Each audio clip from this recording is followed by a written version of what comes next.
President Bongbong Marcos. Sana yung sasabihin mo, kamay na bakal para sa droga. Gusto nyo ba, mahal naming Pangulo, na ang next generation, pagbaba mo, ay magiging tulala at mga kling dahil sa droga? Ito nga mga kababayan, bago natin ituloy ang video na ito, kung bago ka lang sa aking YouTube channel baka pwede makahingi ng like at subscribe at click mo na rin ang notification bell para updated ka sa aking nilalabas na bagong video. Salamat po. Congressman, gobernador, mayor, sila ang pinanalo nitong si Melquiades Robles at nakalimutan niya na yung pinagkukuhaan niya ng pera, kaliwa, kanan, harapan, likuran. Isauli mo, Robles. Isauli mo! Isauli mo! Makakaroon na ka yan! BCSO, manloloko! BCSO, manloloko! BCSO, manloloko! BCSO, manloloko! Gusto ko lang ipaalam, Eliza Araneta Marcos, kung magagalit ka sa akin, so be it. Hindi ako natatakot sa inyo. Dahil ako bilang as a former director of the Philippine Charity Sweepstakes Office, alam ko ang nangyayari sa loob. Alam ko din kung sino yung Pacific Online na linagay mo dyan. 4 years yan na lumaban ng piling. Hindi hinaharang namin yan. Ngayon, lalo ka Robles, mahilig kang magpapatay.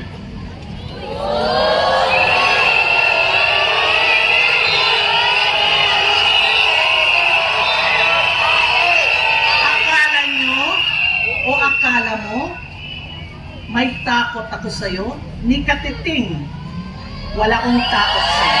Hindi kami takot! Hindi kami takot! Hindi kami takot! Hindi kami takot! Hindi kami takot! Hindi ako miyembro ng Senado na kaya nyo ganyan-ganyan ng pera nyo. Yung pera nyo galing sa 20 pesos ng mga maliliit na kababayan natin na nag-aspire maging milyonaryo na hindi na mangyayari yun. Dahil kayo mismo ang humahalon ng pera ng mga mahihirap. BCSO, manloloko! BCSO, manloloko! BCSO, manloloko! BCSO, manloloko! Now, Melquiades Robles, kung si Maharlika, pinupuntahan nyo at gusto nyong ipakatay. Ako nandito sa Pilipinas at ito pakikinggan ng pulisya at ng Armed Forces of the Philippines.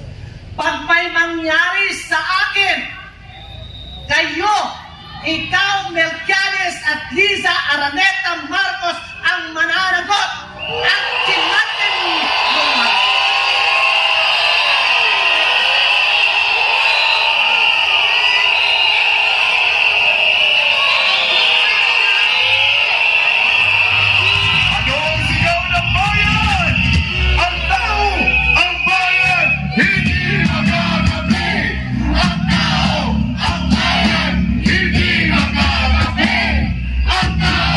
Ang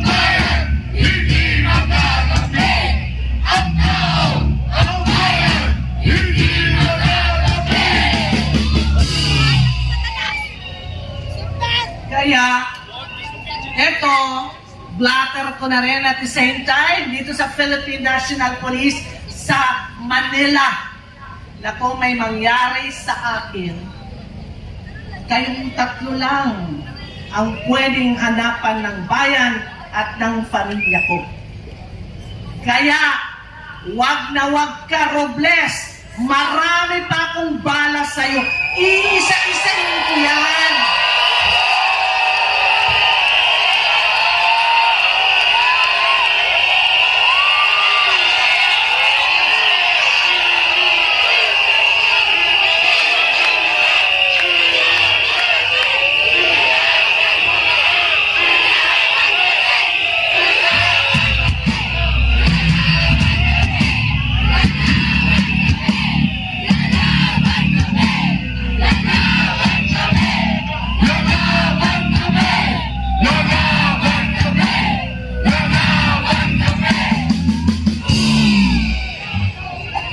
China-challenge kita.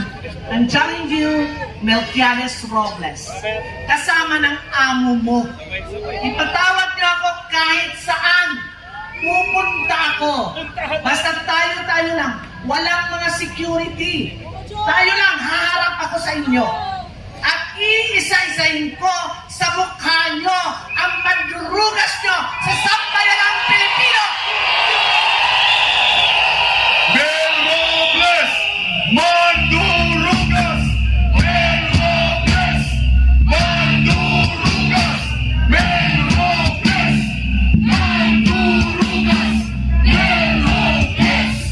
Mandurugas! Ang mga lotto operators na naghihikahos, tinanggalan nyo ng mga prangkisa dahil dyan sa Pacific Online. Ilang pamilya ang ginuto mo, Robles, dahil sa katakawan mo sa pera. At ang iyang pera na yan, naggaling sa mga maliliit na tao, ibinibigay mo sa mga malalaking tiyan-tiyan sa Malacanang. Magnanakaw! Magnanakaw! Magnanakaw! Magnanakaw! Magnanakaw! Kung naalala nyo noon sa Senado, umamin siya kay Senator Tulfo na totoo yung nilabas niya na picture o ng mukha ng winner ay hindi naman talaga winner. Kasi ang sagot niya, dinedepensahan lang daw niya o proteksyonan niya ang mga winning ticket holders. Mr. Robles, nung kapanahonan namin, ako ilang beses ako nagbibigay ng cheque sa mga winning lotto tickets. Hindi naman namin tinatakpan ng mukha. Yun nga lang, hindi naman pwede namin ibigay ang pangalan. Totoo yun, protection. Pero, kinukunan namin ng mismong PCSO ang mukha ng tunay na winner. At sinasamahan namin dun sa baba, sa land bank, para mag-open ng account. Na ang bibigay ng, ang kukunin lang nila, let's say, nanalo ng 40 milyones, bibigyan, ina-advise na namin na mag-cash ka lang ng 2 million. At yung lahat, ilagay mo sa bangko, pagdating mo kung saan ka mang probinsya, doon mo na i-withdraw. Ikaw, naglabas ka sa media. Hindi naman tunay na winner. Dahil ang sabi mo, you're projecting the identity of the winner. That's bullshit. Malik na naman. Hindi ganyan, Robles. Ang totoo niyan, ang tunay na nanalo noong Disyembre ng 2 ilang milyones yun, kayo-kayo.